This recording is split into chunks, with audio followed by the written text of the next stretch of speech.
उत्तर प्रदेश के जनपद फिरोजाबाद से है, जहां भारतीय जनता पार्टी युवा मोर्चा द्वारा नव मतदाता सम्मेलन का आयोजन किड्स कॉर्नर स्कूल में किया गया, जिसमें मोदी का लाइव प्रसारण को भी देखा गया। बड़ी संख्या में नव मतदाताओं को छात्र छात्राओं की उपस्थिति रही।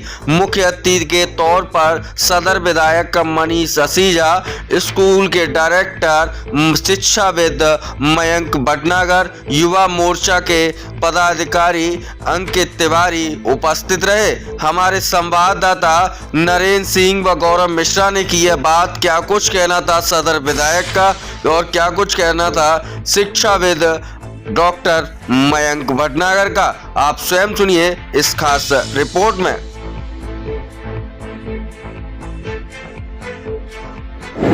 3 पॉइंट्स में बात को खत्म करूंगा। पहला, ये नव मतदाता सम्मेलन था।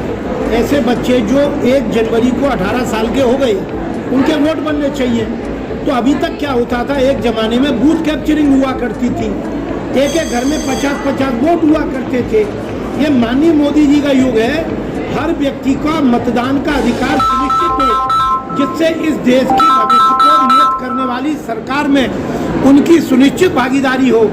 इसकी चिंता सबसे ज़्यादा कौन कर रहा है? इस देश के मुखिया माननीय मोदी जी। नंबर 2 बात, इस जिम्मेदारी को निभाने के लिए सामाजिक संस्थाएं, राजनीतिक पार्टियां आगे आती हैं। इसमें कौन आया? इसमें एक तो भारतीय जनता पार्टी के कार्यकर्ता, युवा मोर्चा की टीम इसमें अपनी भागीदारी सुनिश्चित कर रही है, उनको बधाई देना चाहता हूँ। सामाजिक क्षेत्र में किड्स कॉर्नर स्कूल, उसके प्रबंधक श्री मयंक भटनागर जी, उनकी पूरी टीम पूरा प्रयास करके इतने सारे बच्चों को बुलाकर उनका माननीय मोदी जी के साथ एक संवाद कायम करके उनको वोटर ID कार्ड बनाना है।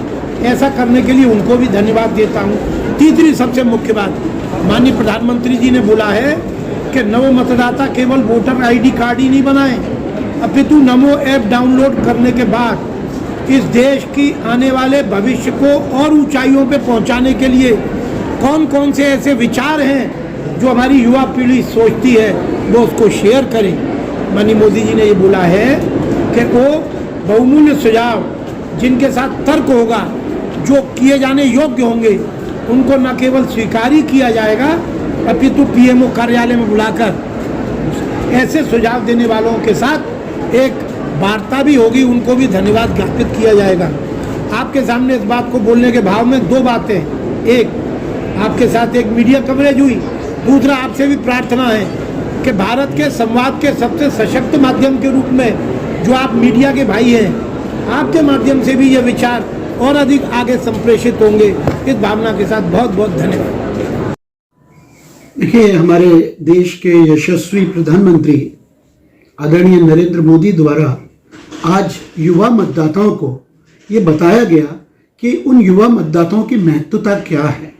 इस देश को सुदृढ़ बनाने में युवा मतदाता किस तरीके से प्रतिभाग कर सकते हैं और पहली बार जो मतदाता बनेंगे उनको किस तरीके से अपना मतदान करना चाहिए।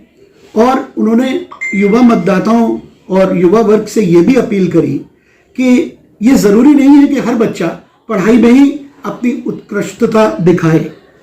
आजकल जैसे विदेशों में होता है कि कोई खिलाड़ी, कोई चित्रकार, कोई फोटोग्राफर या अलग अलग विभिन्न क्षेत्र के अंदर वो प्रतिभाग करके वाकई अपना करियर बना सकता है। तो इसी तरीके से आदरणीय प्रधानमंत्री जी ने सभी युवाओं से ये ऐसे सुझाव पूछे कि अगर वो अपने कोई सुझाव रखते हैं कि संकल्प पत्र में भारतीय जनता पार्टी के किन किन सुझावों को रखना चाहिए युवाओं की तरफ से, कि वो क्या चाहते हैं और किन किन मुद्दों को संकल्प पत्र में रखना चाहिए, तो नमो ऐप के जरिए सुझाव भेज सकते हैं। जिन सुझावों को आकलन किया जाएगा उन सुझावों का, और जिन सुझावों को चयनित किया जाएगा उनको संकल्प पत्र में शामिल किया जाएगा और ऐसे विद्यार्थियों को या ऐसे बच्चों को बुला के पुरस्कृत भी किया जाएगा। तो एक ऐसी परंपरा शुरू हो गई जो पहले कभी नहीं थी, एक संवाद हमारे प्रधानमंत्री और डायरेक्ट जनता के बीच में। ये 2014 से पहले ये चीज़ बिल्कुल नहीं थी और डायरेक्ट कोई कम्युनिकेशन नहीं था। अब ऐसे प्रोग्राम्स के माध्यम से सरकार की भी जो नीतियां हैं वो बच्चों को पता होती हैं, बच्चों के सुझाव सरकार तक पहुंचते हैं। तो अब एक समन्वय शुरू हो गया जो आगे भारत के स्वर्णिम विकास के लिए बहुत जरूरी था। तो अब ये जो कड़ी चल पड़ी है, मुझे लगता है कि अब भारत वाकई सोने की चिड़िया बन के रहेगा।